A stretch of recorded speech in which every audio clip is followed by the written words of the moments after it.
untuk mengetahui bagaimana perkembangan informasi dari lokasi, kami akan kembali bergabung dengan Andri Suryawenata. Ya, Andri, bagaimana informasi terkini yang terjadi di sana?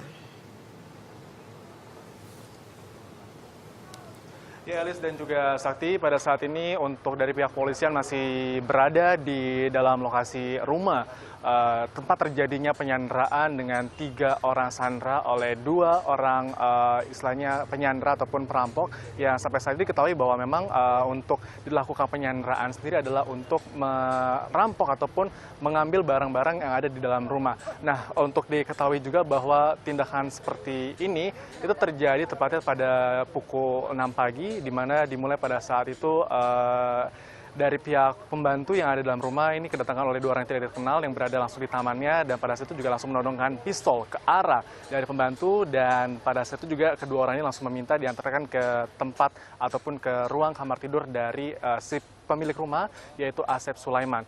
Dan untuk saat ini olah TKP masih terus berlangsung di dalam, dan polisi juga masih terus mencari barang-barang bukti yang ada berada di dalam. Dan kondisi seperti ini dimulai sejak pagi juga sebenarnya sudah diketahui oleh kayak warga sekitar, terutama ketua RT ataupun ketua RW. Nah, untuk mengetahui lebih jelas rute-rute ataupun kronologi urutan dari peristiwa tersebut, bersama dengan saya sudah tergabung ketua RW 013 atau 13 Pondok Indah, Pak Indra Rusman. Selamat sore, Pak. Selamat sore. Oke, Pak, ini kalau misalnya diketahui kan peristiwa seperti ini diketahui terjadi pada pukul setengah 6 pagi ataupun 6 pagi gitu kan, Pak.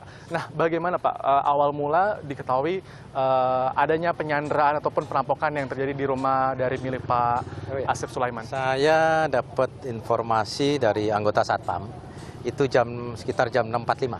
Ya.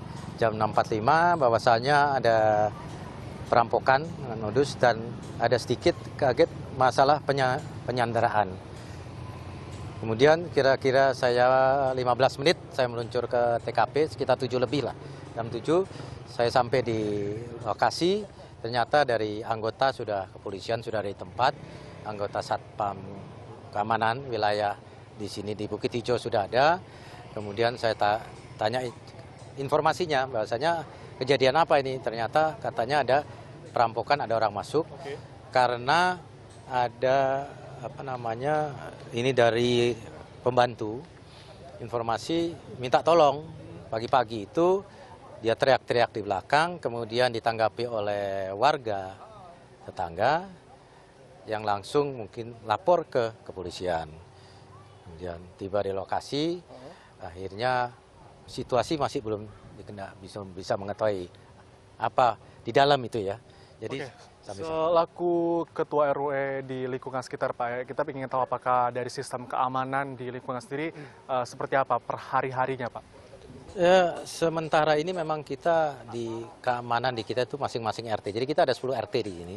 Jadi masing-masing itu ada anggota keamanannya sendiri. Satu RT itu bisa ada 2, ada 3, ada 4 ya. Tapi di samping itu di RW pun juga ada pos. Jadi siap 1 jam, 1,5 jam itu juga pihak RW, anggota Satpam RW itu mengadakan patroli 1 jam sampai antara 1 jam sampai 1,5 jam. Tapi memang sulit dalam hal ini karena itu juga patroli itu dilaksanakan juga melihat situasi dan absensi daripada keberadaan anggota Satpam di masing-masing RT gitu aja. Jadi kita pun juga memang sistemnya kita atur memang ini sistem yang terbuka ya. Jadi sulit untuk tembus karena masalahnya pintu-pintu semua dibuka di Pondok Indah itu. Oke, kalau untuk Bapak selaku ketua RW setempat gitu kan, Pak, pasti akan mengetahui bahwa sebenarnya sosok dari Pak Asep Sulaiman itu seperti apa, Pak? Nah, saya belum tahu karena informasinya saya baru dapat informasinya tadi pagi nama Pak Asep itu, dan saya sudah tanya dengan ketua RT.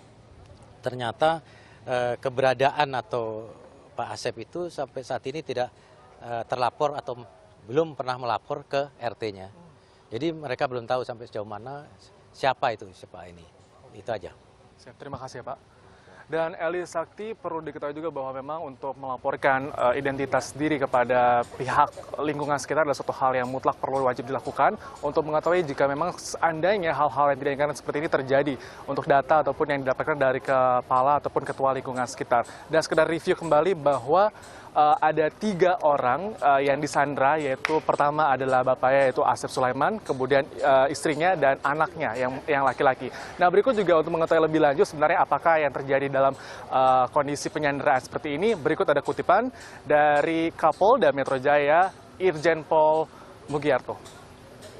Nama AJ dan S.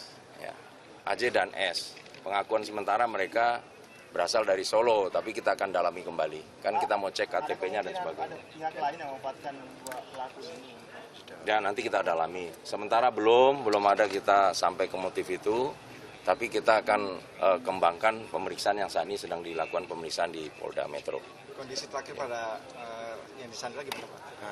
Kita sekarang kita bawa ke rumah sakit dan ibu dan anaknya, kita khawatir mungkin shock dan sebagainya. Nah, saat ini sudah kita amankan dan sedang dilakukan pemeriksaan oleh dokter di rumah sakit. 20 tahun ya. Satu. Cewek. Jadi penegasan 4 Ya, jadi ayah, ibu, dan anak. Jadi ayah bapak namanya Pak Asep, ya, ibunya Is. profesi pemilik rumah? Profesi pemilik rumah pensiunan swasta Exxon Pertamina ya. Exxon Mobil ya. Apakah itu udah lama diincar sama pelaku, Pak? Sementara dia nggak kenal. Jadi apa kalau pelaku? Ya bisa saja terjadi begitu. Tapi kita dalami semuanya itu. Oke? Ada lagi yang perlu ditanyakan? Cara masuknya gimana? Tadi kan membuntuti pembantu. Jadi pembantu keluar tadi, iya pembantu pas keluar pagi-pagi, begitu masuk dia ikuti pembantu, ditodong pembantunya dalam di bawah ini. Ada Sakti, dari informasi yang kita dapatkan juga dari pihak kepolisian menyebutkan bahwa profesi dari Asep Sulaiman ini kalau diakui oleh warga-warga sekitar adalah sebagai seorang pengacara. Tapi belakangan juga diketahui bahwa beliau adalah seorang vice president dari sebuah perusahaan besar yang ada di Jakarta. Dan untuk informasi lebih lengkap ataupun lebih detail lanjutnya, kita akan terus mengupdate apa yang terjadi di lingkungan sekitar, tepatnya di Jalan Gedung Hijau nomor 17 untuk daerah rumahnya. Baik, Andri Suryawinata melaporkan langsung dari Pondok Indah, Jakarta Selatan. Dan informasi tadi olah TKP masih berlangsung. Petugas kepolisian juga masih berjaga di sekitar rumah. Dan tadi sempat dirilis informasi para pelaku diketahui berinisial AJ dan S. Dan beruntung Elis tidak ada korban jiwa dalam kejadian ini, baik dari pihak Sandra maupun pihak kepolisian, begitu ya? Ya, sementara kedua pelaku juga bisa dijerat dengan pasal pencurian dengan kekerasan dan penggunaan senjata api tanpa izin. Yes, dan